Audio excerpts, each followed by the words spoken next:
this little pocket. I mean, the DNR for years and years would come up here and shock them out of those cuts and in here, take the big 4 or 5 pounders, spawn them out, and then they release them back here. But that was just making me so mad, like that they would do that, you know, trying to populate other areas of the bay. I've seen them do that on the Potomac.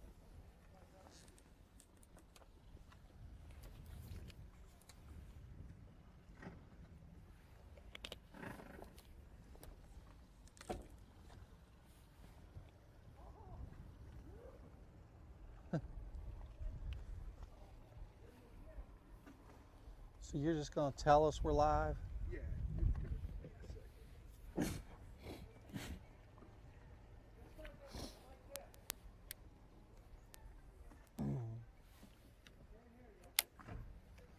Pete's got one on right now. He's just going to leave on.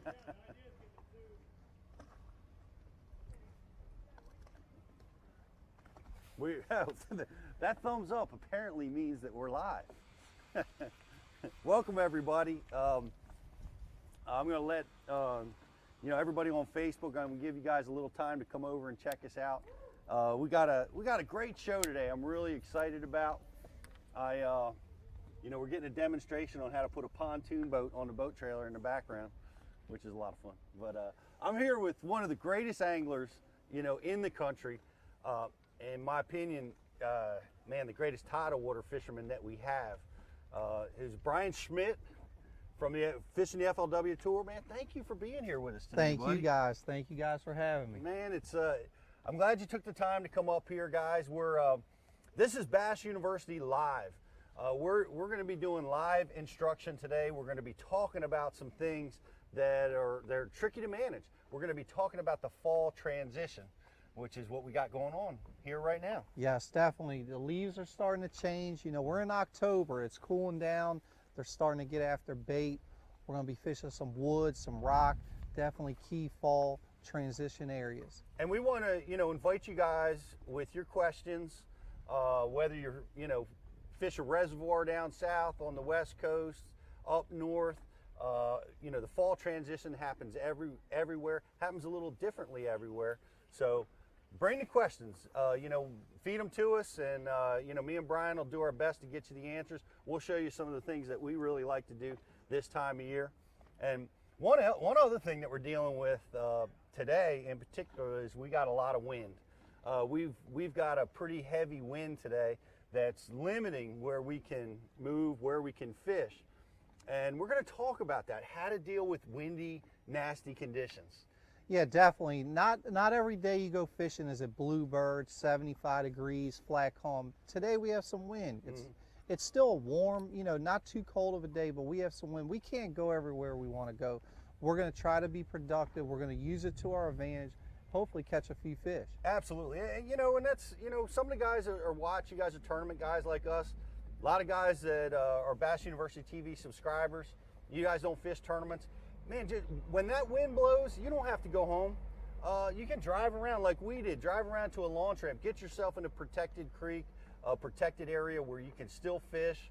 We're supposed to see 20-mile-an-hour winds today. It's already blowing at over 10 right now. So, we're going to talk about that. We're going to talk about how to survive wind, how to use it to your advantage, like Bryan said. And all that's going to be going on here today. Bass University Live on the water training. Hey, this is for you guys, okay? We want to try to help everybody become a better angler. So whatever questions you may have, just bring them to us. We'll answer them. And guess what else? We're going to be giving away some really cool prizes today. We're going to be giving away a Flambeau tackle system, and we're also going to be giving a WeGo 44, a jump starter. WeGo is the official jump starter of the Bass University. You got to have it. This will jump your outboard. When your batteries die, this will get you in safe. So you got to have it in your boat. It weighs about 1.5 pounds. It's an amazing product. So whoever has the best question, as judged by me, is going to win one of these prizes at the end of the show. So stay with us, and we're going to go fishing. We're going to tackle some of these fall conditions and see what we can do. Right now, we've got water temperatures 58, upper 50s, Yeah. just dipping below 60 degrees. The fall transition is really when the fish start moving. They start changing their patterns. Now, up in our part of the country, it means they're leaving the grass beds. Yeah, Right? definitely.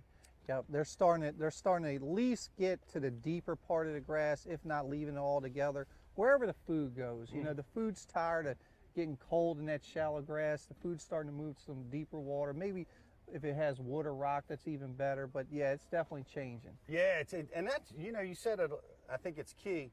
In the fall transition, it goes from grass to fishing wood or rock, fishing hard cover, hard habitat. That's where the bite tends to move. The steeper, deeper, rocky areas with a little bit less flow. Yep. That's where, and as it gets colder, that becomes more and more important. Right now, we're still in transition. Yes. We've got fish out on grass flats. We've got fish in between, and we've got fish in a place like, at least we hope we have some fish here. We're about to find out. But we're going to be fishing in some wintering areas, some areas that have low flow, Yes. little bit of depth. And this is where the fish are coming to. At every degree the water temperature drops, the fish are going to be moving into places like this. Yeah, definitely. Fall transition means exactly that. They're in transition. So, you have a chance at coming across a school if you collide with where they're at that point. But we might catch one here, one there, and hopefully put it together, catch a few fish. But they're definitely on the move. Yeah, they're going to be on the move. And I always love fishing in places like we are right now where the fish are coming to. Yes. This time of year, because a lot of times you can get caught up chasing where they were. Yes. Right, out on the grass flats, and that the big fish live in the grass. But it seems like every day that goes by, there's less and less bites. Yep. It's harder and harder. And when you start seeing that on your body of water, you can recognize that they're starting to move. And this is where they're coming to. So every day that we fish these types of places, we get more and more Yes. bites until it gets too cold. And that's a big key. Always try to fish where they're coming to, not where they were or where you want them to be. Where they're going to is the key. Right. So we're gonna Brian, let's just go fishing, guys. Okay. Bring your questions. We're gonna tackle this particular area right here. It's a key wintering type of area. It's a dock system. It's got gravel banks. It's got pilings, and it's dredged out. So it's got a little bit of depth, and it holds good depth, which means the bait fish come in here, the bass come in here, and they'll spend their winters. And we're going to see if we can tackle them in here a little bit. Now we've got a bluebird sky condition today. I've got a variety of baits that I'm going to be rigged for. Because the water temperature is close to 60 degrees. Anything still goes, right? You still jigs, crankbaits, shaky heads. A variety of tools can be very, very effective when you're in those upper 50s, low 60s. I'm gonna start fishing through here with a drop shot. We've got bluebird conditions. We've got really clear water. It might not look clear for some of you guys, depending on the lakes and rivers that you fish. This might look a little bit stained to you guys. But for here, it's very, very clear, and I would have to say we've got about 12 inches of visibility, maybe a little bit more. Believe it or not, that's clear. And we're going to fish, we're going to tackle this dock system right here. Now, when I'm fishing this type of system, I always want to cast a little bit beyond the piling. That's a critical component. The piling is where that fish is going to locate himself. He's going to be on the base of that piling where it hits the bottom, maybe suspended up and down it. But what I always like to do is I like to cast just a little bit beyond the piling, and then I sweep my bait past the piling, and then I work it, just a little bit to the other side. I see a lot of guys too, Brian, when one of the mistakes that I see when you're fishing this type of habitat is I see guys working their baits all the way back to the boat. Yeah. And that a lot of times, basically you're fishing in no man's land. I like to cast beyond the target, work just past the target, and then I reel in and I hit the next target. Definitely. If you're in search of fish, you don't want to waste time in unproductive stuff. Go with what you know should work. So you want to get in the heart of it, get in the shade or where the most pilings are close together. make a cast, hop it a couple times, pull it out, get to the next one. Don't you know, really drag around a lot till you know the fish are in that area. Exactly.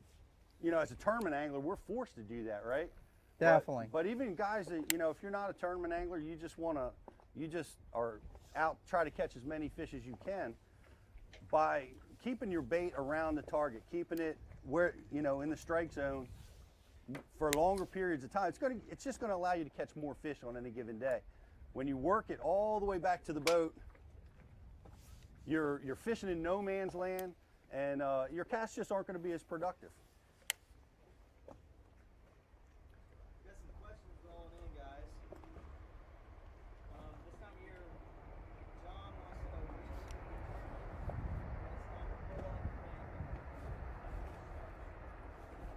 Great question from John. He wants to know this time of year, when do you know it's time to pull off the bank and fish structure is his question. You want to tackle that one first, Brian? Yeah, you know, if you're dealing with tidal water, that's different than a lake. So if you're dealing with tidal water in the fall like this, you could get some windy days that really blow the tides out. If that happens consistently for a little bit, the fish are going to get tired of going up there and getting run away from the water. So they'll definitely start to pull out. The food will start to pull out. You know, maybe a couple nights in the 40s will help that too. What do you think? Yeah, you know, there comes a time when those cold snaps are going to move those bait fish off of the shallows, and like you said, a couple cold nights can definitely do it, and low tide situation can definitely do it. But you'll find that in the early fall season, the shallows come alive with fishing activity. The bait fish come from the deep summer haunts. They're going to move shallow, and the shallow bite's going to get going. And then there comes a point, depending on your body water temperature can vary from state to state on when this is going to happen. Eventually, they're going to be pulled off those banks, and they're going to be more in the offshore. They're going to be more in the steeper, low flow areas. And that can happen in a variety of water temperatures. You know, for you know, a place like this, you know, we'll start seeing it happen probably in the 50s. You know, we're already seeing it right now in the beginnings of the upper 50s. We're starting to see this happen here in this part of the country. But it depends. You know, some places in the country don't even get 50-degree water. Good point. In the winter time. So water temperature is definitely relative. But it's a great question, John. But that water temperature key, those cold nights, blasting the grass flats, blasting those shallows, dropping that water temperature, it's going to push that bait off the bank. And here's the simplest thing. Wherever the food goes, that's it. So goes the bass, you know? And the birds, a lot of times, you always got to be looking out for birds. You know, we have plenty of seagulls hanging around here, but you'll see them lined up on a bank, and maybe the next day they're not. That's telling you something. The birds can lead you to fish a lot of times. I always follow the birds. I tell you, Beans, you brought that up. One of the things that I really look for this time of year, like when you talk about following the birds, and you know, you see the birds dive bombing and the fish, right? Everybody sees that when the fish are busting and the birds are going down. But one thing, and you'll see it here, and we may see it as we go through this day, you have birds doing what I call where they sit the bait. They'll sit right on top of those schools of bait, and they wait for the fish to pull them up, or when the bait just naturally comes up, they'll attack it. And so if you see a lot of birds, you see them just sitting in areas, man, you can bet that the seagulls are not there for social behavior. You know, they're there to feed. So that's a huge deal. I know one fall tournament up on Lake Erie, and I'll never forget it.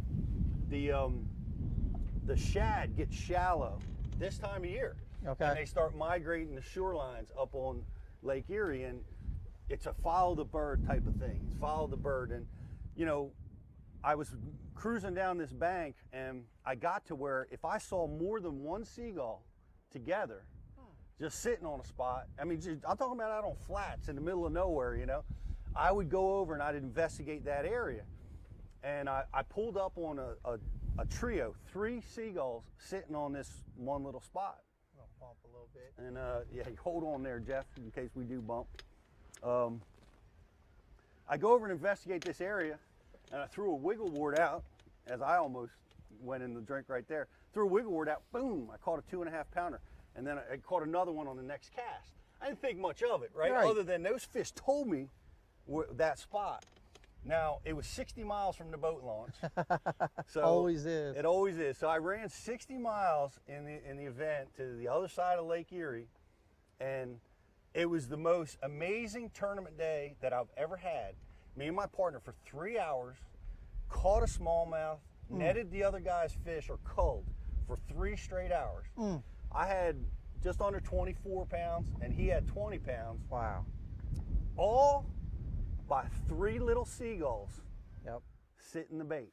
Little things like that can mean a lot. A lot of people don't pick up on that. The birds can lead you to them. That's Huge awesome. deal. That's awesome. So during the fall transition, David wants to know when you're looking for the bass, do you start shallow and move deeper, or do you start deep and then move shallow? I'll let you lead that. Yeah, Ryan. that's a great question. And I tell you what we're doing here. Who was that question from? David asking the question, do you start shallow and move deep this time of year, or start deep and move shallow? And you know what we're doing right now. Now, granted, we're limited by this wind, so we're trying to fish the best we can under these conditions. But we're starting deep. We're starting where the wintering areas are, and then as the day progresses, we'll move and change to see if those fish are still up shallow. But as what I like to do during cold front scenarios this time of year, I tend to start deep and move shallow. I'm looking for where these fish are coming to. I'm looking for the developing pattern, where they're going to winter. So I'm going to look in those wintering areas, especially if we've had 2 or 3 cool nights. I'm definitely going to start in that fashion. Now, early in the season, you know, in the early fall, there's still so much shallow fish. The majority of the fish are shallow. So early season, I'm going to fish shallow, and then I'm going to move to the wintering areas till I find them. Late season, man, I'm going to start where the wintering areas are, and then move up shallow if we don't intersect them along the way. Yeah, definitely. I agree with that 100%. You know, and you're going to let the fish tell you. 1 or 2 bites, you could start to see a pattern. You know, 1 fish, maybe not so much, but you catch a couple shallow, you know, maybe run that for a little bit. Hey, stops, go check out deep. Let the fish tell you. Great question, though. Are you keeping track of these good questions, JK? JK's our social media monitor at the moment. Justin Kimmel from Nebraska University. Yeah, they're pouring in.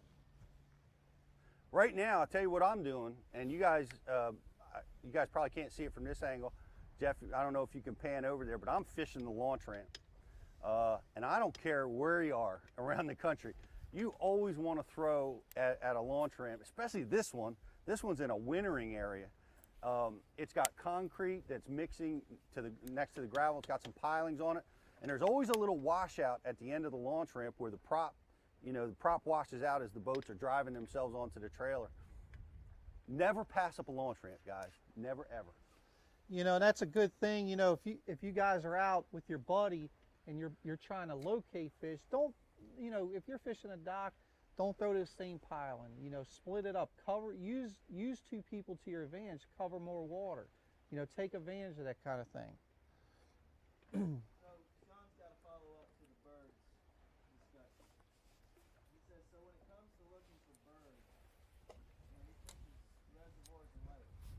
Does this bird trick work if your lakes don't have shad, or mostly crawfish and maybe a few minnows here or there? You know, is the bird trick going to work without shad?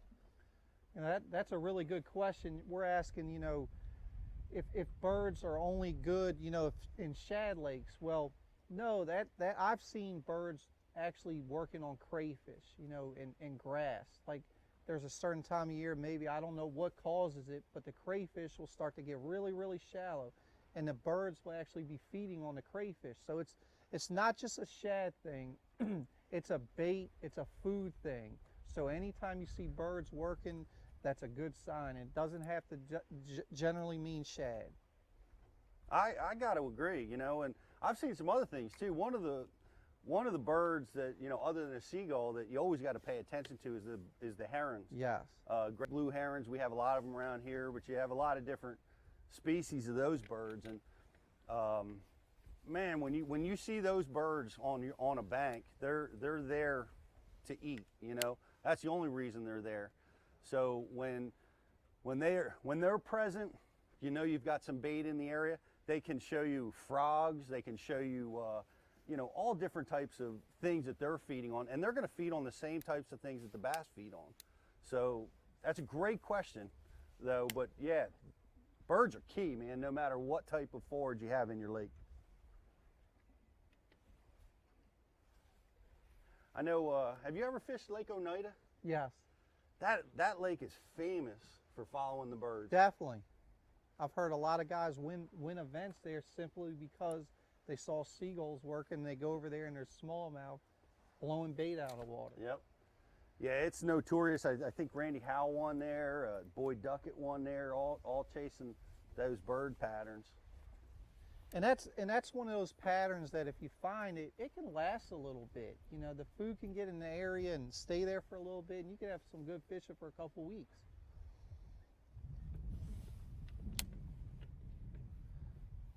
Can't believe we haven't caught one. I know, this is like a key deal to be up here on the bank. And this is a huge marina dock facility. And you know, a lot of guys can get confused on, I mean, where do you start? Where do we look for fish? But you want to try to break it down.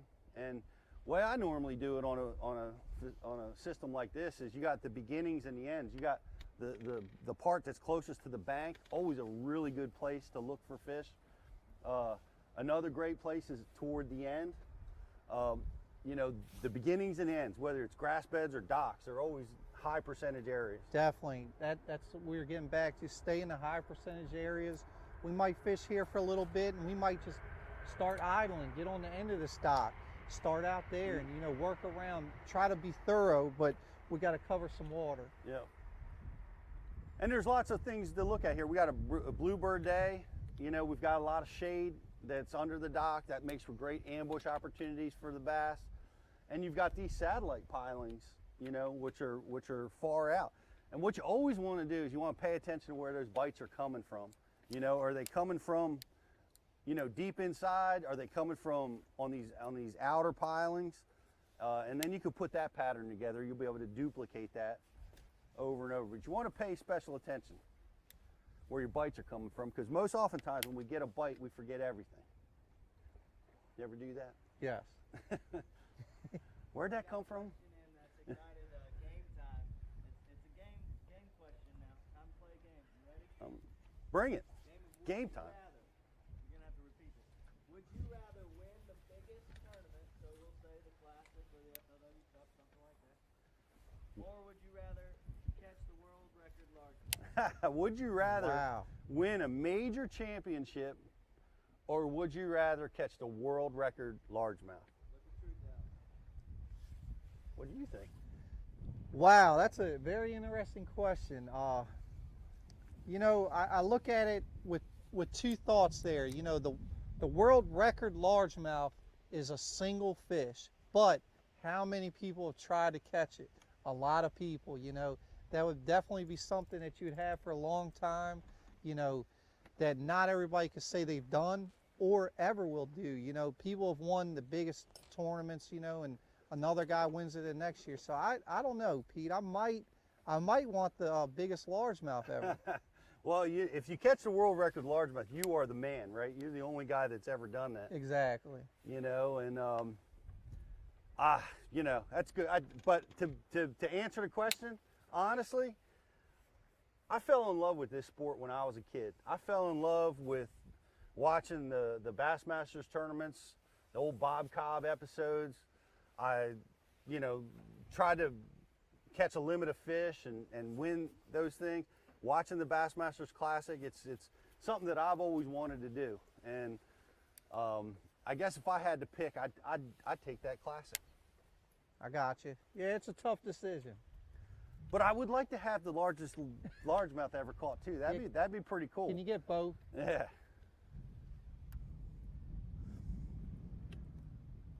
You want me to kind of work around a little bit? Yeah, let's we'll see how much wind Jeff can handle as we move around here. Jeff, you let us know.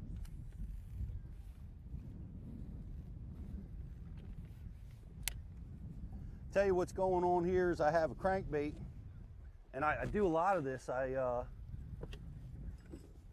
love to fish crankbaits around docks and in places where a lot of guys won't fish them, and I flip them. I pitch them and flip them just like you would a jig. But with this particular bait, I'm struggling because it's running not quite true.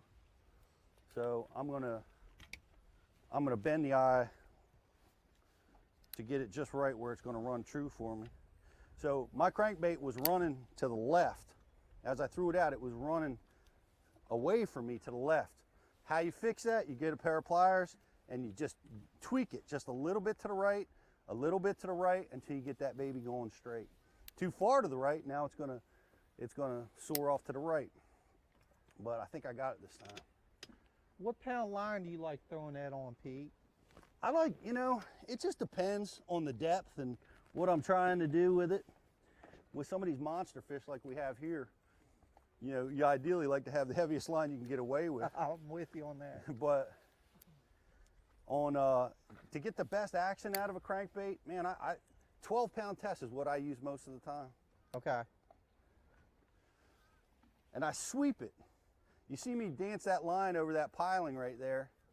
And what I try to do is I want to try to get a deflection strike. So I'm casting well beyond the piling, and I'm sweeping my rod so that, boom, I just hit it right there.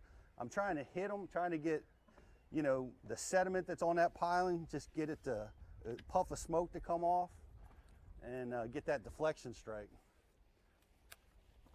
Here's another thing. That was a horrible cast. I was distracted by Justin Kimmel. But don't be satisfied with a bad cast. I see that all the time. Guys miss the target, and we all do. We're all gonna miss the target. We've got a little bit of wind that we're dealing with today. You miss the target, don't work it all the way back to the boat. Just reel it in and do it again. Good point. Being productive again, high percentage areas, the most, the amount of casts that you make in a high percentage area is going to, raise your chances of catching a fish. Curtis said this was a busy dock last week. Curtis, there was a BFL, FLW BFL tournament that was held here. My buddy Joe Thompson, shout out to Joe, congrats. He won it, won the whole thing. Won 60 G's, I think. Yep. For that derby. And an invite to the All-American. That's a big deal. That's a good little chunk of money going into the winter time, and that tournament, that All-American, I mean, that's a life-changing tournament. So good for Joe. And that's on Potomac this year, right? That is, yep. Should Joe be getting in touch with you? Joe called me. Yeah, that Joe got you hooked up. The inside track. Joe's a good guy. He's been fishing, this area for a long, long time. He's had a lot of success, and I'm glad to see him win it. When you're fishing with schooling fish, Tyler wants to know, how do you target the biggest bass in a schooling fish? Tyler wants to know how to target the biggest bass in a school of fish. That's a great question, Tyler. And I'll attack it first, Brian. You can take it next. But one of the things that I find is a lot of times, and I was just on a school of fish last week, or 2 days ago rather, and a school of smallmouth, and it's almost always the biggest one bites first. I find a lot of times. And so knowing that, your first couple of casts are going to be the most important cast and give you a chance for that biggest fish. You really, I pay a lot of attention to it. I make sure, my casts are accurate.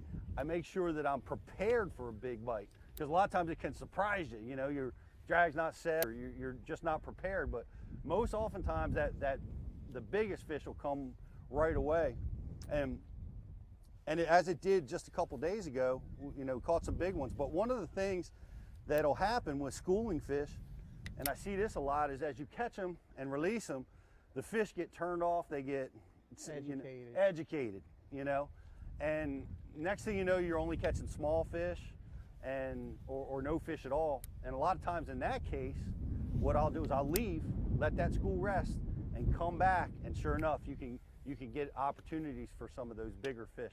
There's some of the things I do to get the big ones. Yeah, definitely. That is a very interesting question. I'm not so sure how you can guarantee, you know, to catch the biggest fish in a school, but there is a pattern with the biggest ones seeming to bite, you know, first or early into catching fish in the school. So like Pete was saying, have your gear ready. You know, everything needs to be ready. If you know you have a chance at a big one, you know, your line, your knot, everything, but maybe even switch to a bigger bait, something that you're using, just go a little bit bigger. Maybe that could up your chances on a bigger fish in that school.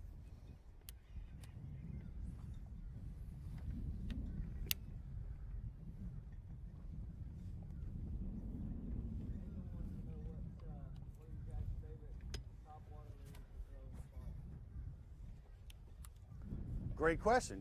Daniel wants to know what favorite topwater baits in the fall. You want to take that one, Rod?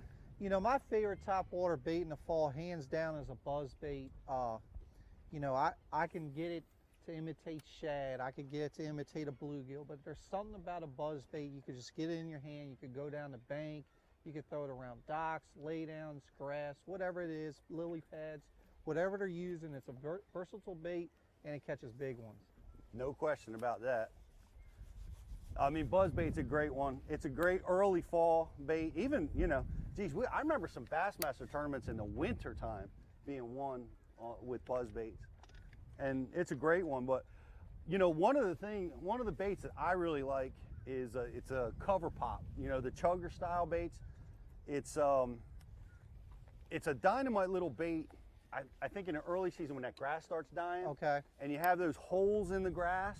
Oh yeah. And you know, you want to get a bait in there and keep it in there for a while. And that chugger style bait, that the cover pop is the one that I like the best, because you can just keep it, you know, in that same spot for such a long time, and it really gets them, you know. And down, you know, when I'm fishing grass lakes that have that, you know, you might make a cast and only be able to work that bait 2 or 3 feet, and then you're into another grass clump. You got to reel it in, clean it off, and find another pocket. So try that little cover pop. It's really good in the spring, and then it really gets it going again in the fall, especially if you have a grass lake. Great question.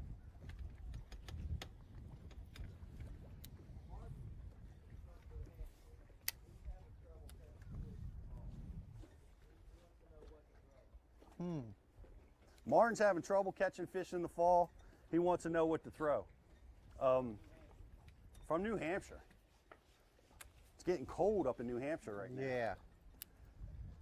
I'll take it first and tell you some of the. Here's the deal. Once you get water in that 60-degree range, upper 50s, man, there's just so many things that are effective. It all can be effective, you know, from crankbaits, spinnerbaits, chatterbaits.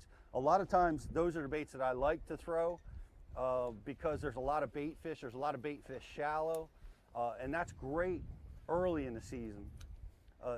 Then as you get a little bit colder and water temperatures start getting lower, things start to change for me a little bit, and the baits that are effective start becoming limited. One of the baits that I like to throw a lot is a jerk bait. You know, a suspending jerk bait as the water temperature cools, and especially if it's falling water temperatures, you know, that day that you're fishing, those suspending jerk baits become the only way you can get them as you get deeper into the fall in a lot of cases. And then when it gets even deeper into the fall, I think I have a blade bait sitting right here. I'm going to go show it to you guys. When it gets real cold, even around here, like, you know, we're fishing dingy, you know, relatively stained water, and you wouldn't think this bait is a killer, but this is a blade bait. And when that water temperature gets into the 40s and all your other baits in your tackle box start getting shut down, you got to get some of these baits. You fish this around rock pilings. That's where this thing really shines. Places where you see bait fish, it's a dynamite little deal, and it really catches them strong in the wintertime. Love that blade bait. We had a question, I can't remember who asked it, I can't go back that far, but we had a question, somebody's getting into blade bait fishing, or around blade bait. Mm-hmm. Wants to know the perfect rod. What's your rod choice for a blade bait? My perfect rod choice for a blade bait is a 7-foot medium action. I use a cashin rod, spinning rod. I like to use a spinning rod with that bait. I'm either going to throw straight 10-pound fluoro, or I'm going to throw braid with a 10-pound fluoro leader, depending on the water clarity and whether I think it's important. But the braid really helps, and the fluoro for that matter too, over mono. It helps you feel that vibration, and that spinning rod really gives me a sense, because a lot of times I see you guys make the mistake is they rip that bait 3, 4, 5 feet off the bottom. I find those short 6, 12-inch lifts and then dropping it are most effective. But I've used it on both. If I had to pick, I would pick a spinning rod. You know, I gotta agree with that. The blade bait deal is something you start to get into some cold weather. They're tight. They're tight to whatever they're using structure-wise, and you know that long, you know, really lifting your rod up high. That's definitely not the key. You know, 90% of your bites on the blade bait are going to be on the drop. So if you can somehow keep your line a little bit tight so you can feel the bite on the drop, you know, even if you're making 6-inch, 5-inch lifts with your rod, that's when your bite's going to come. You want sensitivity, but you don't want too stiff of a rod because you're dealing with treble hooks. Great question. You guys got to throw blade baits. I'm telling you right now. It catches big ones. And a lot of guys are like, they're confused by them or they don't throw them. But man, oh man, it catches big ones, especially when the water temperature is down.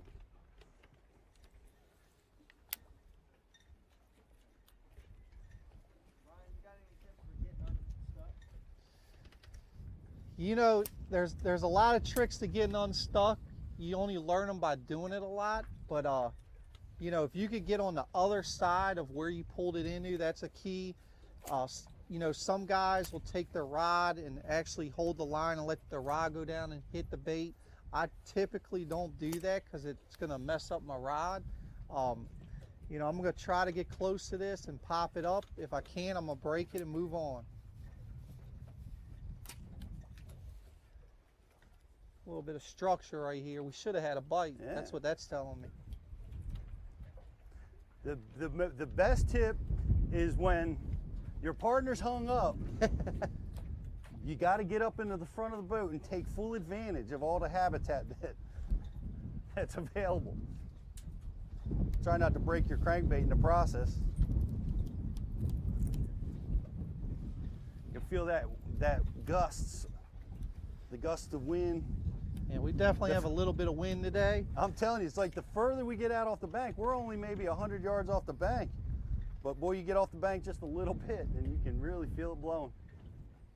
Speaking of the bank, Aaron fishes the Tennessee River from the bank. Okay. Any ideas for how you can catch bass in the fall on the Tennessee River from the bank? Well, you know, we just had a gentleman call about how to catch bass on the Tennessee River from the bank. One suggestion that comes to my mind really quickly is finding deep water. If he could find somewhere on the bank that has some deep water close, because typically the fish and the bait are going to move that way. So that could be a key. You know, also if to make it even better, if there's some kind of structure near the bank with some deep water near it too. You know, he'd have to do a little bit of homework, get a map, but find some areas that have deep water.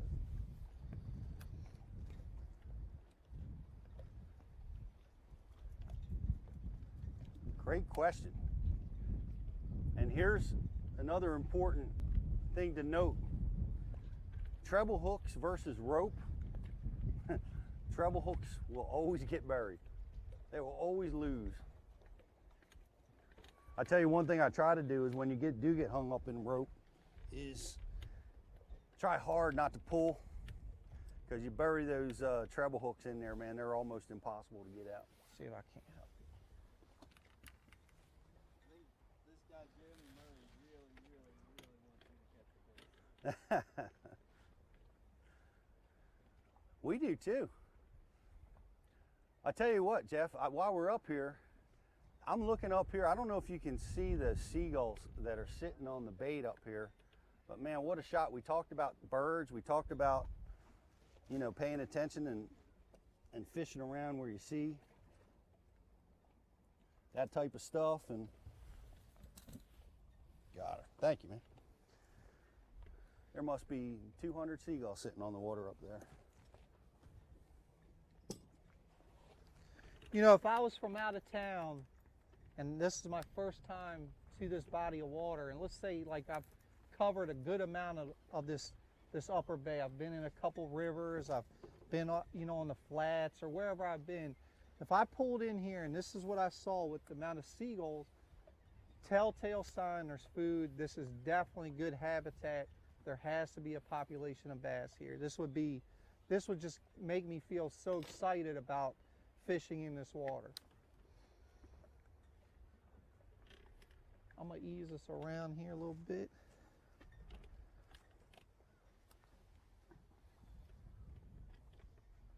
I appreciate all you guys joining us on your lunch break. It's Bass University lunch break time. For all you guys just joining us, we're talking about fall transition patterns. I'm here with Bryan Schmitt, FLW Tour winner, Costa winner, Bassmaster winner. And we're talking fall transition, and that's what we're dealing with right now. We've got water temperatures about 58 degrees. And we're dealing with that condition right now, and we're also dealing with a pretty heavy wind. We've got a really strong wind condition here, and we're going to be talking about that quite a bit as well today, is how to manage that kind of stuff, how to fish around the wind, and how to survive, how to catch fish, how to be safe, and you can still have a lot of fun, you know, fishing in the windy conditions. But for all you guys watching us, Bass University TV, come on over and subscribe. Right now, use the code TRYBU and you'll get 10 days free. Come over and check it out. We've got the best anglers in the world, like Bryan Schmitt, talking about what they're really good at. And it's an amazing learning tool that's gonna help you move your bass fishing to the next level. Come on over and try it for 10 days. Use the code TRYBU, TRYBU. And thanks for all the great questions. Keep those questions coming. Today we're giving away this great Ike approved Flambeau tackle pack. It's full of boxes in there. I'm sure they have Z-Rust in there as well, Z-Rust protection. We're also giving away a WeGo 44, which is a jump starter for your boat. Weighs less than 2 pounds, and it'll jump start your outboard. So when your batteries run dead, when you're out with your family, you're out in a tournament, you gotta have a system like this. It'll get your motor started, get you back in safe, get you back to the weigh-in, and we're gonna be giving one of those away to one of the great questions that we get today. Lots of birds on the dock. I love to see that wherever I go. We've been talking about birds quite a bit today, and we sure do see a bunch right here. You know, so far we've fished the pilings, you know, most of this dock, you know, we started on the inside, you know, close to the bank. Now we're out here on the outside. This is another high percentage area, especially on tidal water. As the tide drops, which we have an outgoing tide, sometimes they will pull the outer edge. So we're gonna hit this. If this doesn't work, we're gonna get on the other side of this dock. We have some rock over here, some man-made riprap. We're gonna start fishing that. We're gonna see, hey, are they using rock more than docks today? Little things like that. You know, we'll take a bite, hopefully get a bite and use it. You know, learn from it.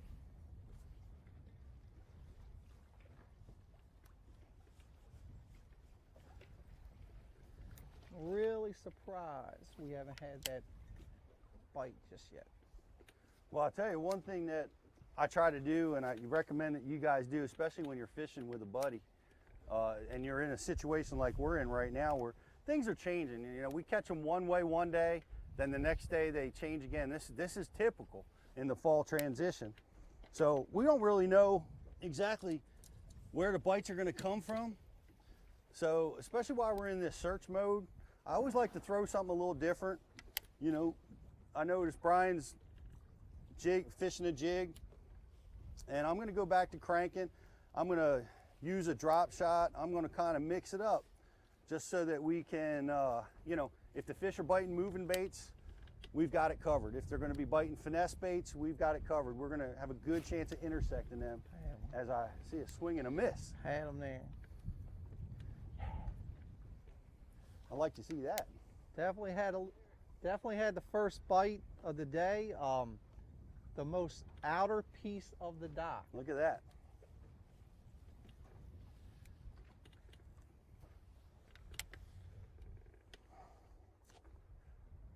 I'm not sure, but I suspect because Brian just got a bite on the outer piece of the dock that I am not going to get a shot at any of these outer pieces on this dock. I suspect that's going to be the case.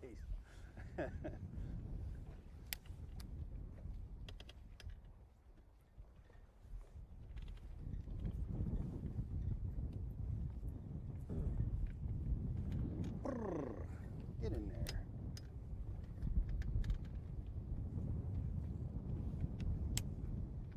I mean, it was right on the piling. It's like we were saying earlier, you know. Come on over there.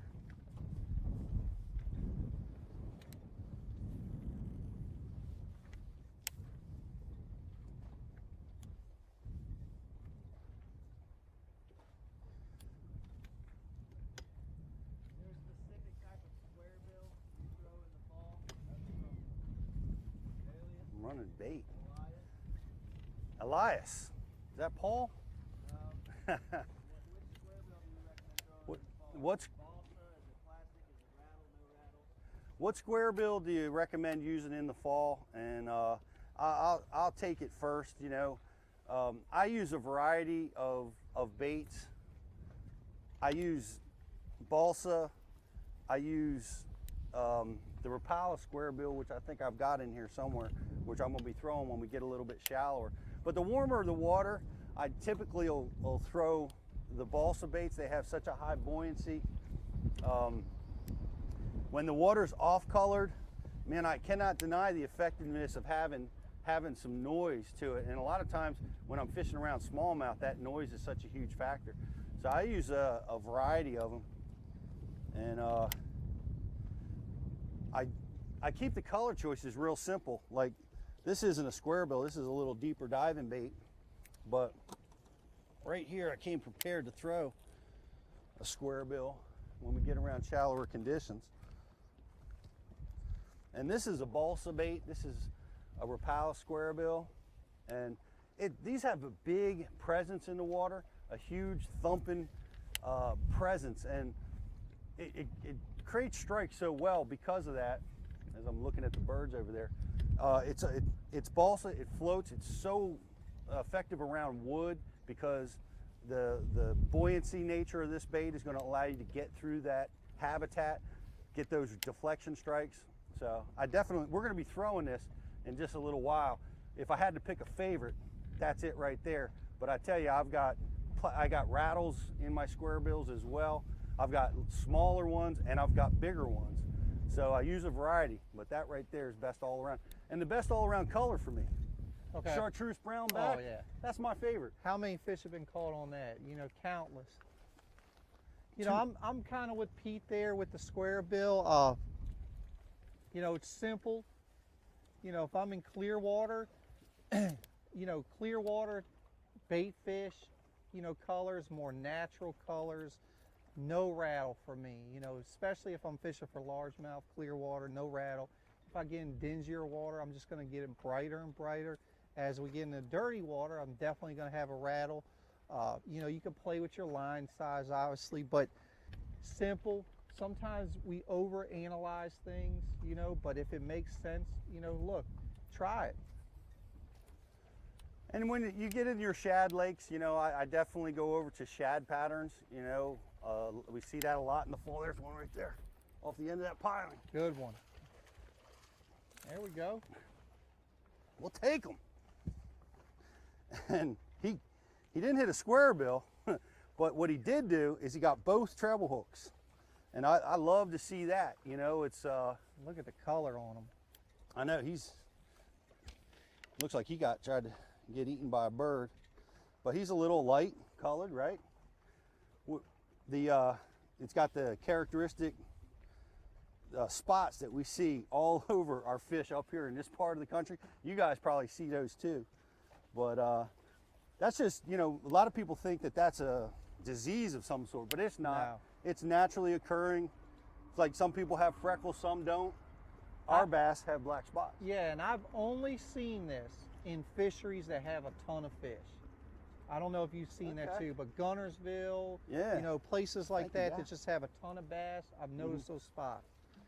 All right, Good job. we're on the board, baby. So what do we have? We have a bite on the outer piling, and we caught one on the outer piling. So That's right. Don't want to call it a pattern yet. Because you were in the process of talking and didn't get to throw at that Good point. outer piling. Good That's why point. I got a shot at one.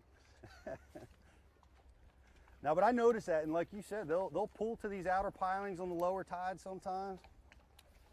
One fish does not a pattern make, but it's nice to get a couple bites. We got 2 bites through there.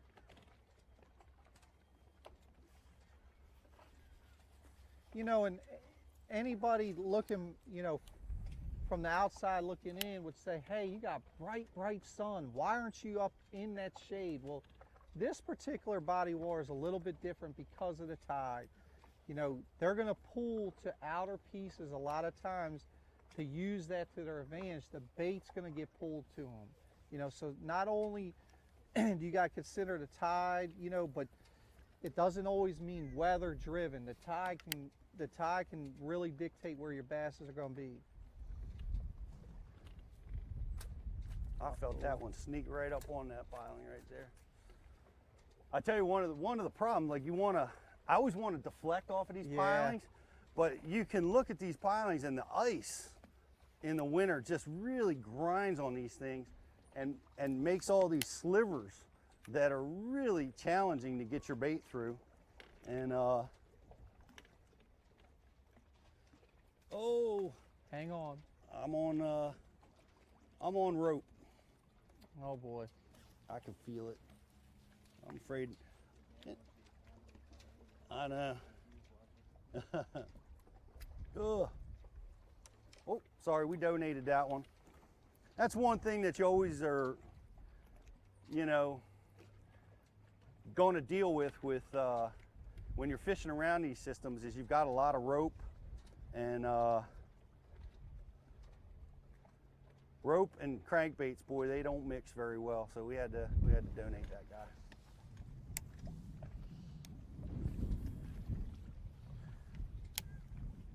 I'll be in Brian's boat today. I'm gonna ask him to direct me to your crankbait box. There's plenty of them right in there. There's a whole box. Yep. All right, let's see what we're dealing with.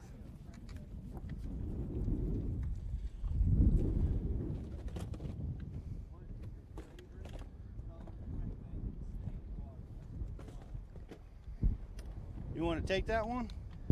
You know, John just asked, you know, what's our favorite color crankbait in stained water? That's a good question. I love a blackback chartreuse body. You know, simple. It's just, for me, it's a confidence bait. It looks really, really good in dirty water, so that's my go-to on that. I want to throw one of these wiggle warts. Can I throw one of these? Yep. Yes, sir. Sometimes you got like 20, 30-year-old wiggle warts in somebody's boat. You got to ask permission to throw those guys. Which I did.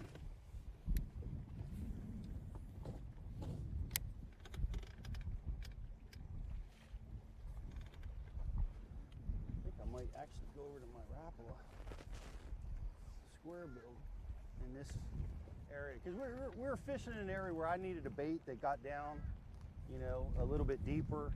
You know, we saw as much as 6 feet of water, so I wanted to use something that had a bill on it that could get me down there. But now we're fishing up on the bank, a little bit shallower, and I'm gonna pull out my square bill. Daniel wants to know if a frog can be effective this time of year. Great question. Daniel wants to know if a frog can be effective this time of year. Have you done much frog fishing down on the Potomac this time of year? You know, absolutely, Daniel. That's a very, very, very good technique. In the fall, early fall, the fish will start to migrate sometimes early in the fall to the backs of creeks, getting in grass or cover, whatever it is. And I've had some phenomenal days on a frog as it cools down. Early fall, maybe even a little bit in the mid fall. You get too cold, it definitely goes away. Yeah, that's a good answer, and that's key. You know, I've seen cold nights, like a frog bite or surface bite will be it'll be happening, and then you'll get some of those cold front nights that come through and just knock it down, and the fish just won't commit to that pattern as well. I'm waiting for you to blast one off of that corner right there. I am too.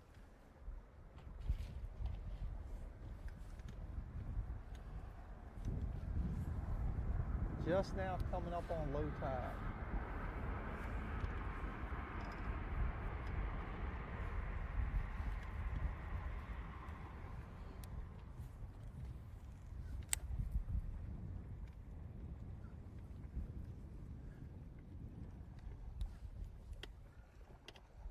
Get up in there and dig one out. Well, we're getting out. We're protected from the wind here, and you know, by design. You know, we've got, you know, just waves rolling in on a lot of the main bay shorelines, and so we're out here. We got a west wind, so we're fishing the western bank, and that's, as I see a fish just rolled. You see that, yes, guy? sir. You know, and that's what I do a lot of times. You know, I hear, you know, a lot of guys get frustrated fishing in the wind because it does have a lot of, you know, challenges, right? You've got to, with bait casters, you know, you got to manage your backlashes a little bit more. You've got to crank up your magnet and spool controls to be effective a lot of times. You got to manage the trolling motor, which I see you got the spot lock on there. I mean, how awesome is that Minn Kota now, you know, with spot lock in the windy conditions? It's changed everything. It's changed everything, for sure. It's like power poles. You know, when they came out, if you didn't have them, you were behind. So if you don't have one of these, you're definitely behind on the times. It's anything that, you know, I'm deeper than my power poles could grab, I'm using it. Yeah, I can't believe it. Like, you know, in current and wind, you can just hit that spot lock. It'll just sit you right on the habitat. You can, you know, it's so amazing. Such an amazing weapon compared to, you know, what we used to have. You know, and to get back into the wind, you know, the wind can dictate, like, you just can't fish. You know, there is times where you have to start thinking about safety. So don't think that we just go in anything. There is times where, you know, we actually will not go. There's nothing you can do because of the wind. But if you're smart and you look at the forecast and you plan, you can have a productive day. And hopefully today we're going to come across something pretty good, you know, fishing wise, because of the way the wind's been blowing. And that's what, you know, big bodies of water, like, I mean, I fish Champlain a lot. I fished, you know, Okeechobee, fished them all over. But, you know, what you can always do, you know, is travel to a different launch ramp. And I know it seems obvious, but a lot of guys will see that wind forecast and just bail. But most of your bodies of water have a million launch ramps all over them. Like we have a launch ramp in the back of this creek. We're relatively protected in here. It's small craft advisory out on the bay. but we're fishing in no waves at all, and we're real safe. We can have a fun day out here fishing without too much concern.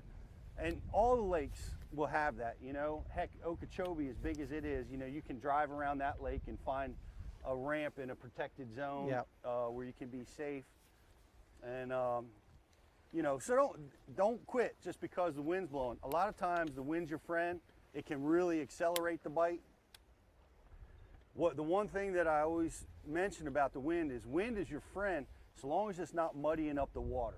Yes, definitely. You know, if you've got wind blowing so strong that it's causing mud lines and really discolored water up on the bank, a lot of times that can be a negative. That can turn those fish off, move the bait fish out of the area and change everything. But if you've got wind blowing on points, or you know, and it's not muddying up the water, a lot of times it can really open up the strike zone and create some big opportunities for you.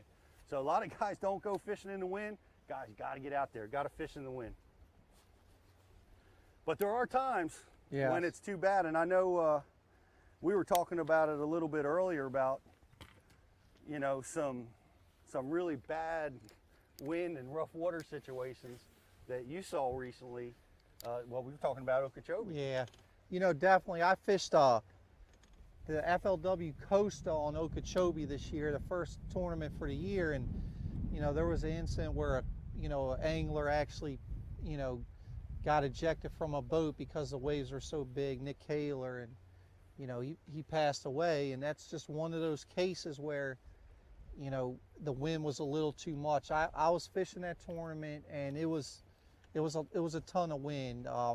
It could happen to anybody, you know. It's just one of those things that really alarms you on safety. So, you know, we all think we know everything and we know how to run in big water, but you got to be safe too. Yeah, there's no question. I mean, our boats are built for it, and a lot of times in tournament situations, we're kind of, you know, in a situation where when the tournament says go, we got to go. And whether there's, you know, 20-mile-an-hour winds or sometimes more. Yeah. You know, I'll never forget a few of those scenarios. Lake Ontario is where I've seen the biggest waves in the history of the world.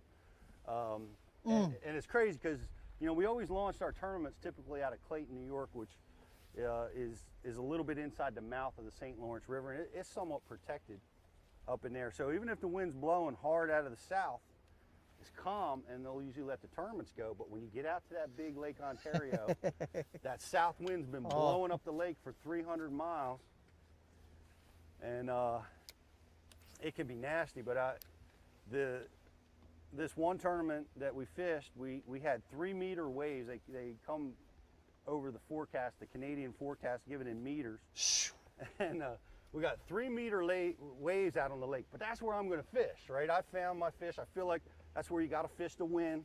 So I'm going to go and battle for the first time ever these giant 10-foot, 12-foot swells out on the lake. And so I've learned that day, the lesson that we just talked about was that when the wind blows hard on a body of water, it'll cloud it up, and if it does, it turns the fishing off, and that's what happened. I was fishing about 15 feet of water, and those big waves are just milking up the water, and the patterns went south. So I really didn't catch them, and I was coming back, and I thought, well, let me fish this rocky shoal, you know, in the mouth of the river, and maybe it'll be clear, and I didn't know the area that well. As I recalled it, like the top of it was in about 20 feet of water. Wow. And so the wind was so strong that I could not hold with the trolling motor. I was forced to drift. And so I go out in about 40 feet of water, and I'm drifting to these 10, 12-foot waves, up drifting tubes and drop shots. And as I'm looking into the wind, which is like a 30-mile-an-hour straight gust, I mean, it's just blowing. And you can't hear anything. I can't even hear my partner that's trying to talk to me, you know? And but I hear in the direction where we're drifting, I hear this noise, this unusual noise that that sounds like an engine or something. And I look up and there's nothing there. And so I go back to fishing, I hear it again. and I look down at my sonar, and I'm in 10 feet of water in 10-foot waves. Dangerous. I didn't realize the shoal topped out that shallow. I thought it topped out at 20, but it topped out at 10. What happens? A 10-foot wave curls and breaks when it gets into the shallow water. That's the noise I was hearing. In front of me was the waves were breaking, you know, like down at the ocean. And as fast as I could, I threw my rod down, I jumped into the cockpit, started the outboard, and just about the time I got that outboard started, my whole boat got turned up and boom, caught up in the curl. Wow. And filled the entire boat up. Right now, I mean right now, I'm level flotation. I'm sitting in the cockpit, I've got water, you know, up to my chest. The waves are now blowing over the boat like the boat's not even there. They're just, it's like you're part of the ocean now, you're part of the lake. And so, you know, I didn't know what was gonna happen. You know, I'd never been in that situation. We hear about level flotation and all the devices that we have in our boats. We got our life jackets on, we were fishing. We didn't have them on, we put them on. My motor started and I idled. I started idling out of the shallow water and now I'm in level flotation with 10, 12-foot waves all over the place. And I'll never forget Mark Menendez, you know, Elite Series Pro, great guys, Bass University instructor. He came by me in those big swells and, you know, checking on, see if I was okay. And he idled with me for about 10 miles until I could get into the mouth of the river. And he didn't have to do that. Yeah. You know what I mean? It was a hazardous situation. He ate up about 30 or maybe almost an hour of his fishing time to help me out, make sure I was safe. I really appreciate that, Mark, by the way. And, you know, all these years later, but what happened was, and here's another lesson that I learned, is when you've got to keep your bilge area clean in your boat. Yes, big time. A lot of people don't pay any attention to that. But these little tiny bits of line, little tiny bits of worm, you know, a sandwich wrapper, it all finds its way somehow into your bilge. And when you get swamped, it forces all that stuff right into your bilges. So what happened? Both of my bilges got clogged and jammed. Wow. So I'm level flotation, no bilges. And I was able to idle maybe 10 miles. I got myself into a safe harbor. I couldn't even go to the back of the boat to clean my bilges because it was filled to the top. I couldn't even work on it. And but anyway, we got into a safe harbor, a little cut right inside the St. Vincent there, or Cape Vincent.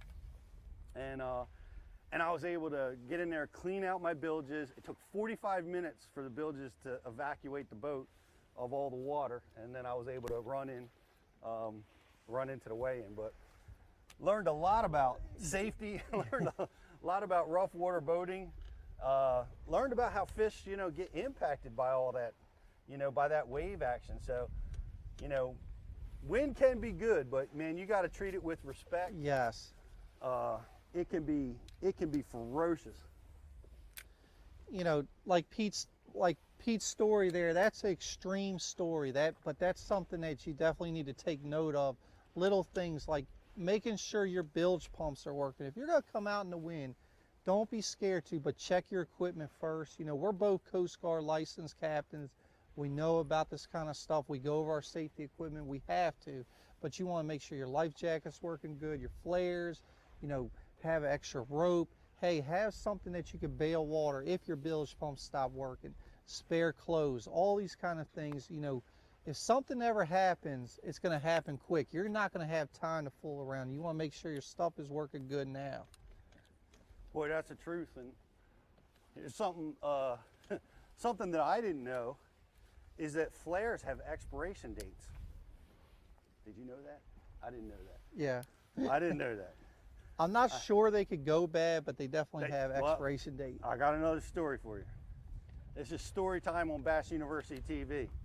Down in the swamps of Louisiana, practicing for a classic years back, I had everything went wrong and left me stranded in the swamp. And but the point of that story was I waited until dusk and I had my flares out on the deck of my boat, and I was ready, ready to launch the flare so people could see him and maybe come and help me. And I opened up my box of flares and it said expired in 1997. And I think it was 99 or 2000 or something. But anyway, I thought, man, you know what? Might take it for. Sometimes, the expiration date doesn't mean that they won't work, And in this case, I cracked them, I popped them, and dud. All of them were duds, and they didn't work. So, expiration date. Flares have expiration dates. Hey, Brian, did you fish that derby on the Potomac when that storm came through? Yeah, and guys actually ended up into the shoreline with their boats. In Mallows Bay? Yes. Yes, that was one of those crazy storms. They're called for, every day in the summer, they're calling for huge thunderstorms or 50% chance of thunderstorms. You might not get it for a couple weeks, but we got it that day. And it was like, you're on one side of the river and you can watch this black line coming at you. And Pete, it got nasty quick. Man. Golly. I never seen anything like it. I was fishing, we talk about fall fishing. I was fishing a frog in Coya Creek. Okay. It was a fall pattern. It was early fall, as I recall, right? Yes. I remember it being early fall, but I was on a frog pattern back there, and man, oh man, you could see, like Brian said, you just had the purple wall of this front coming through. But it was like slick as glass prior to the front getting there. Oh, it was yeah. So calm and the fish were beautiful. biting. And the tide was getting real low, and I kept looking upriver, thinking to myself, I still got 15 minutes. I can get around that corner. I had no idea how bad it actually was going to be, and as I finally I give up. I say, I got a decent limit of fish in the boat.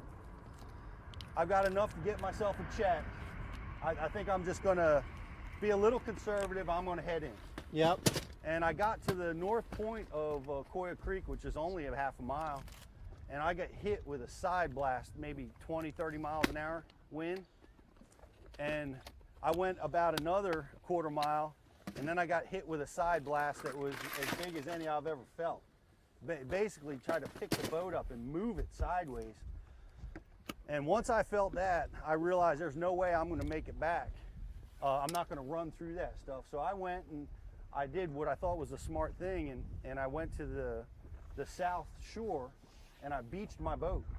And by the time I got there, these full-size oak trees were bent 90 degrees in this massive, like 50 to 80 mile an hour gusts of wind. Other guys that got caught in the middle of the river, like Brian said, they got pushed up onto the bank. Yeah, it was bad. Oh, they got in big trouble, and so I beached my boat, and now I'm, it's a hazard just to be standing out in it, much less be on the water.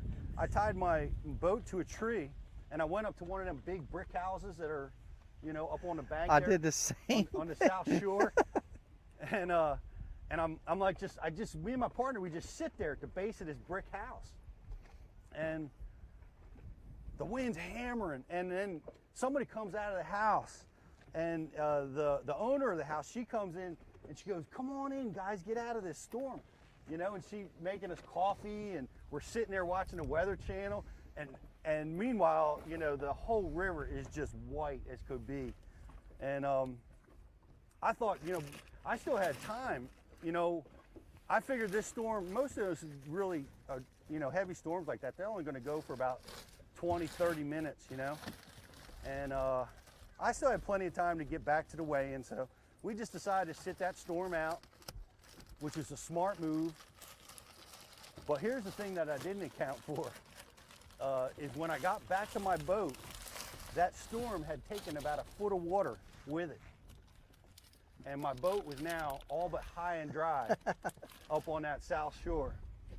And my partner and me summoned all of our might and strength And we did. We managed to get that boat off. It took us, I made it in with 30 seconds to spare Wow. to the way, but I ran slick water. It was like so totally calm on the way in after that monster blow.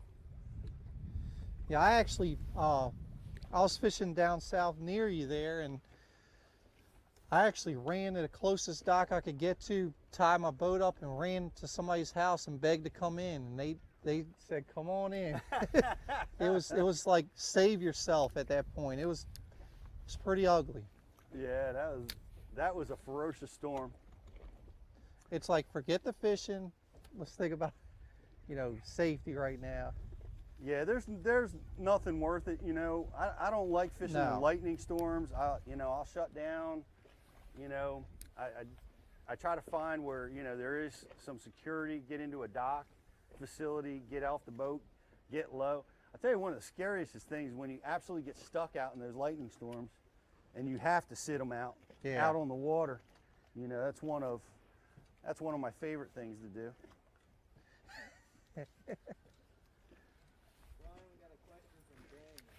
He said, Brian, what's your best advice for a drop shot this time of year in the fall? All right, Daniel, that's a good question. What's my best advice for a drop shot this time of year in the fall? Well,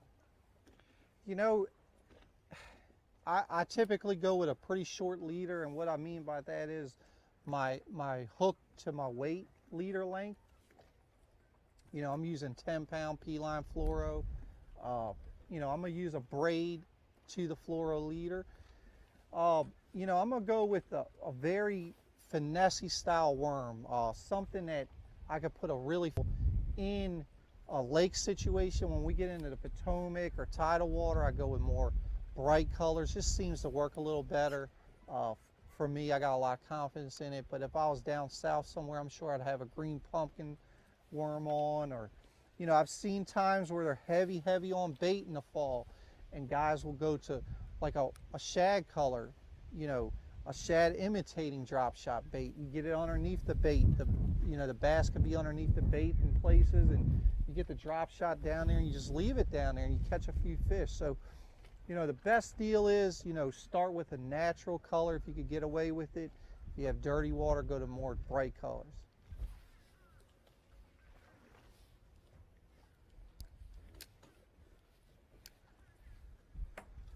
Funny, that question came up just as you picked up your drop shot. Yep.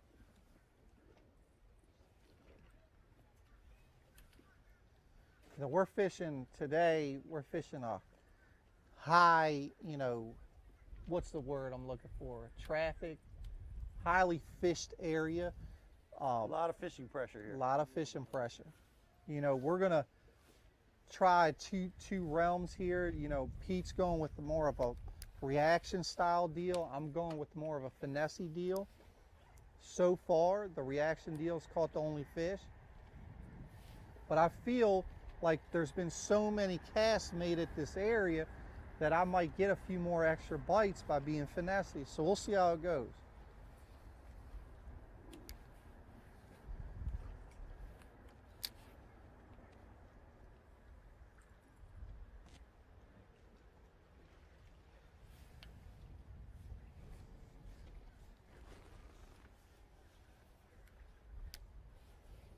I got a question for you, Brian. Okay? Are you fishing the Elites, the MLF, or FLW next year? I believe I'm going to be fishing FLW next year, Pete. I did not get an invite to the new trail, which I think is a pretty cool deal. It's going to change fishing, bass fishing tournaments for good, I believe, in a good way too. I think any kind of change is good. But I'm a FLW guy right now. I haven't got an invite to bass. If I did, I'd have to really look at it. But FLW suits my lifestyle at this point. I kind of got a home there right now, and I'm gonna keep doing that. Awesome. Well, you've been very successful over there. You won on the Mississippi River not too long ago. Yeah, last year. Won on a body of water I'd never been to and knew very little about, but my comfort zone with rivers and moving water, I think, helped out a lot there. Yep. We were fishing a swim jig? I was fishing a swim jig, yeah.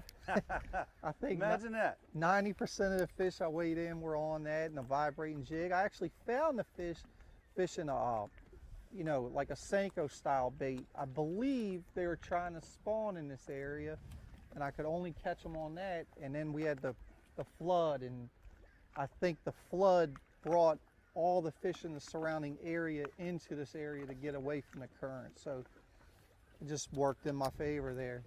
It's like one of those deals you didn't know was going to happen until you were driving home. You're like, oh, that's why they came. Yep. You know? Well, isn't that's for me, that always seems to be the way when you get in the winner's circle. It's figuring it out as the tournament progresses. 100%. 100%. Very rarely are you going to go somewhere a week out or 2 weeks out and figure out a winning deal that's going to work in a couple weeks. You have to be versatile. It's good to know where the fish are now, but look, where are they going to go if this scenario happens, or this, you know, this cold front hits, or this wind direction happens? That's what you need to do. And typically, you know, even your couple days of practice right before the event, they can show you a lot, but it's that first morning of the tournament where, oh wow, they're here. You know, that's when you get that good feeling. I'm going to use that as a pivot. I'm going to try to nose this in here a little bit. Like this year, the first tour event on Lake Okeechobee, you know, it was hard. I mean, you talk to anybody who fished that tournament, it was the worst practice you could ever imagine on Lake Okeechobee, world famous big fish factory. It was one of them deals, Pete, if you could catch 10 pounds, you were like, I'm going to get a check with 10 pounds. Wow. On Lake Okeechobee. Yep.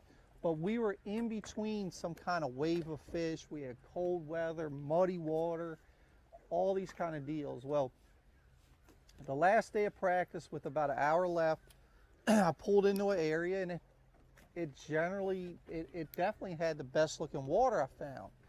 With you know, clear, you know, it was pretty clear, the grass was good. Well, I had a ton of bites there really quick, all little, you know, 1 pound, 2 pound fish. But hey, this is going to be an excellent starting spot. Well, little did I know, when I showed up for the first day of the tournament, they got big. Whoa. You know, and That's it's just, cool. it's one of those deals where I did not know it going into the event, but they showed up. So that's what I mean. It seems like when the really, really good tournaments happen, it's something that develops during the event. Yeah. I couldn't agree more. You know, it's of course, usually what happens is the opposite. Those big fish turn into little ones. Yeah. During the event. You know, I've always heard about that scenario on Lake Okeechobee where they're like, the big ones will just move in. You actually want to find the bucks. But Right. I've never experienced it, you know, and it really does happen. I mean, I witnessed it there. It was pretty cool. I actually drew a lady co-angler, and we talked the night before the tournament. She said, you know, are you on anything? And I told her, I said, I'm on the worst practice I've ever had. I'm looking for 10 pounds. She looked me dead in the eye and said, you're going to catch the biggest bag you've ever caught in FLW. And when I did. I mean, I literally caught the biggest bag I've ever caught, and she didn't even blink an eye. She knew it. She knew it. She actually texted me that night and said, I told you so. And I'm like, you know, I couldn't see it coming a mile away, man. Yeah, that's amazing, and that happens sometimes. You know, I mean, you know, in the times that I found myself in the winner's circle, if you'd have asked me before the tournament, you know, Pete, what are your chances of winning? And I'm like, well, man, I'm just trying to survive this one. Yeah. And you get a clue, you get One clue. a bite, something, and it just everything just starts to unfold, and it unfolds right in front of you, and it's the most amazing feeling in the world. Every angler ought to get a chance to do that once. Yes. Danny's been asking for a follow-up on the scrubs and buzzbait. What colors are you scrubs and buzzbaits that you caught? What's your buzzbait color of choice? White. White. Yes. I might need some help back there. I'm not sure.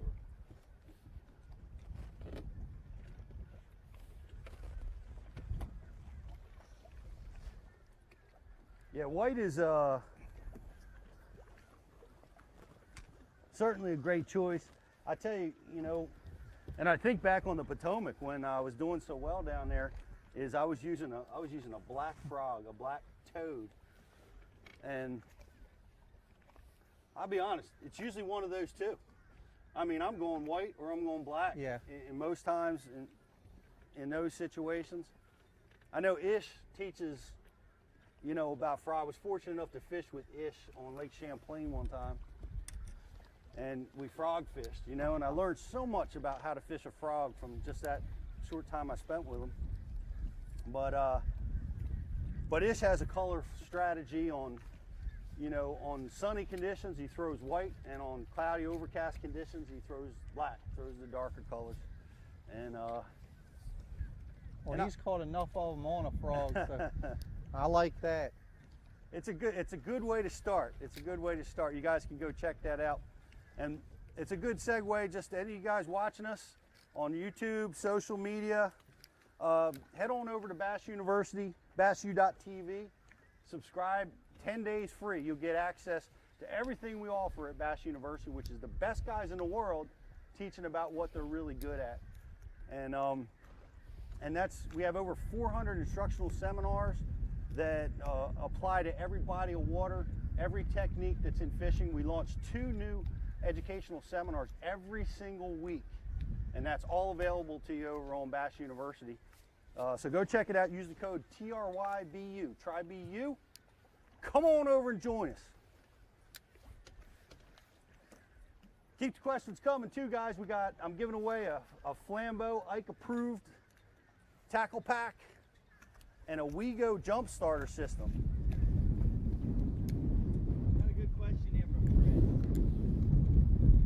We were talking about the difference of nights when the weather turns warm opposed to the weather dropping in temp. We're talking about cold fronts.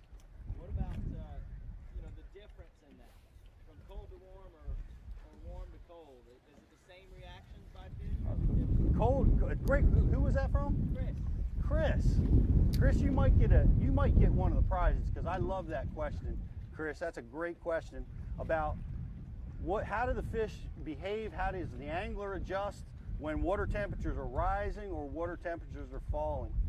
And I mean that's everything. That statement right there is everything, because hardly ever are conditions just stable. Hardly ever do we go out and it's like 65 degrees and it stays that way for a month, you know.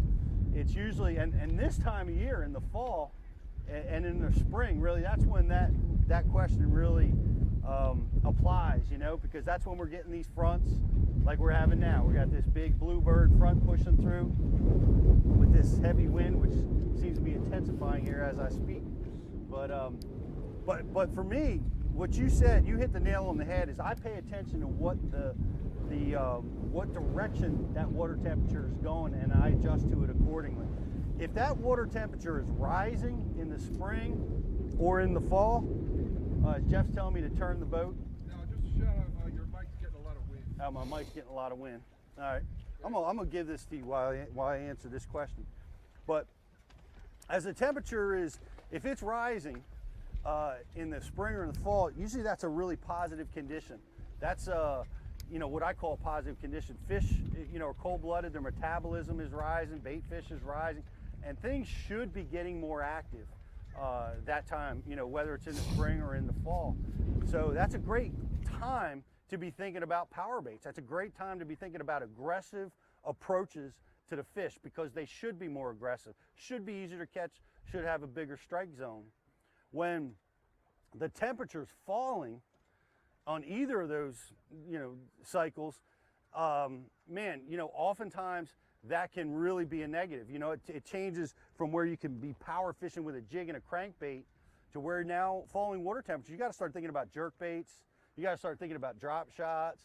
A jig can still apply, but you start changing the type of approach, recognizing that it may take a few more casts to trigger a strike, a slightly different approach in those situations.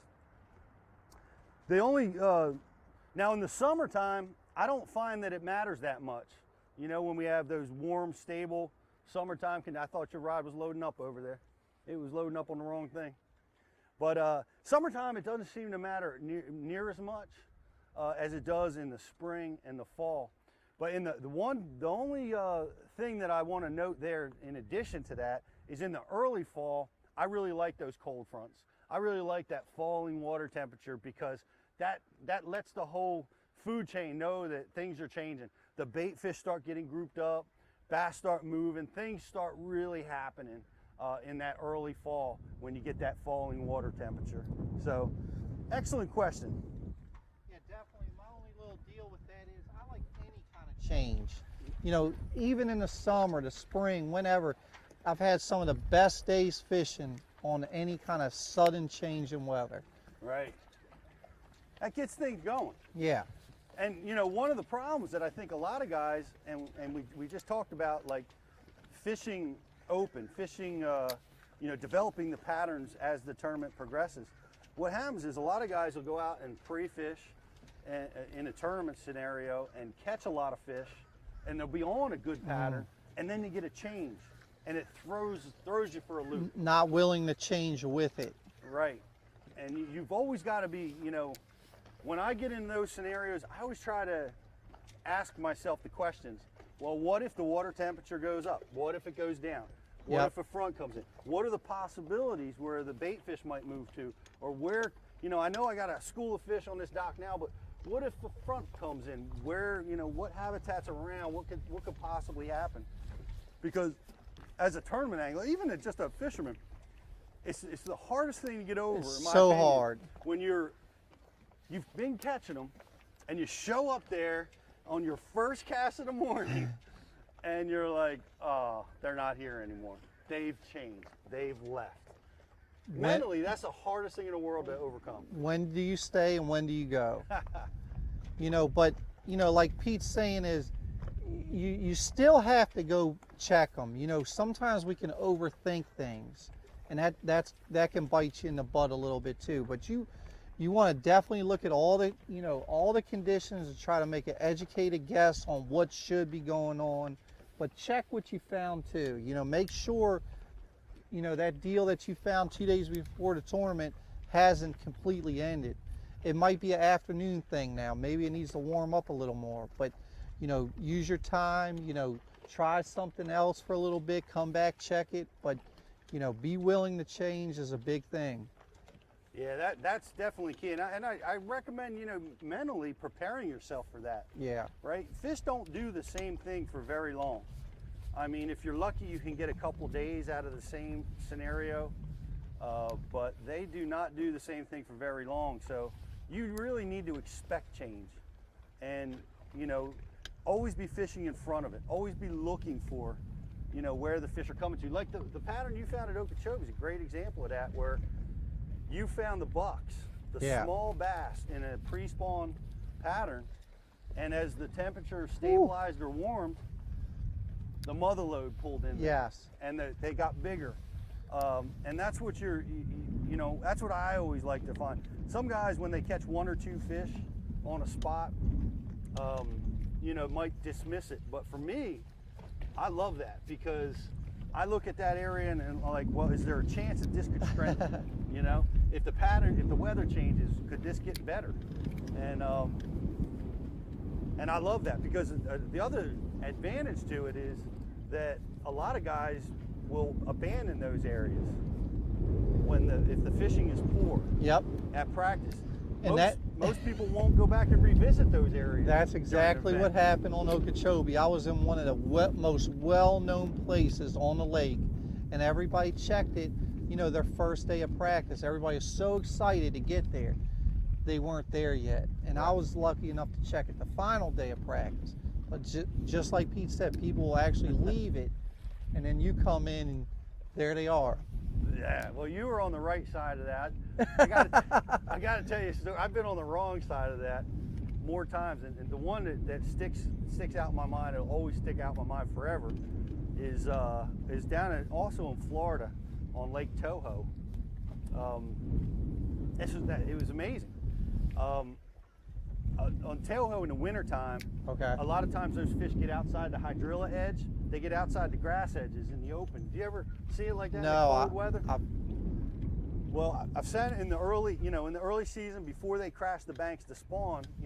They'll be out there schooling on shad and really grouped up out there. And I've identified a few, springs and places where you can really catch them under that condition. And this tournament was setting up for it. The fish were so concentrated out in that open water, and I was catching 12 to 15 pounds a day.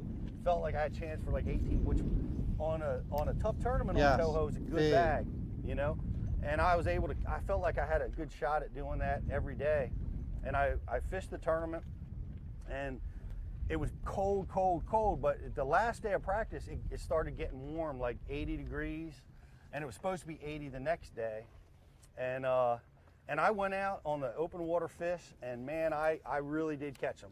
I caught my 15 pounds or so. I came in with my chest all blown out, thinking I'm going to be well up into the top of this tournament.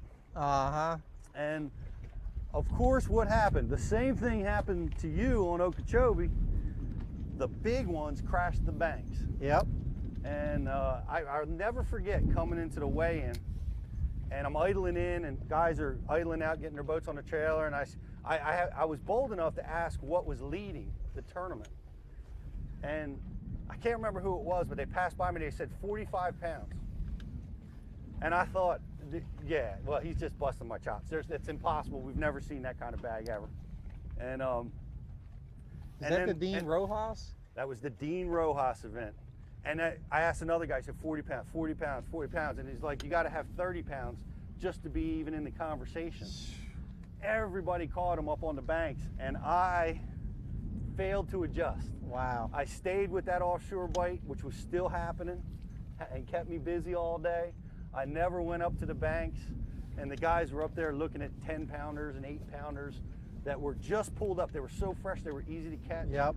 And they were having at it. And that was where Dean Rojas wound up setting the all-time record down there. So it was amazing. And so I was on the other side of that. But the same applies to weekend anglers too, I mean, you're catching them, and the conditions change. Yep. You got to expect that next weekend that you go, you got to expect to make some adjustments. You got to start thinking about, where the bait could have moved to, what patterns might be in play now that the cold fronts have set in or warm fronts have set in.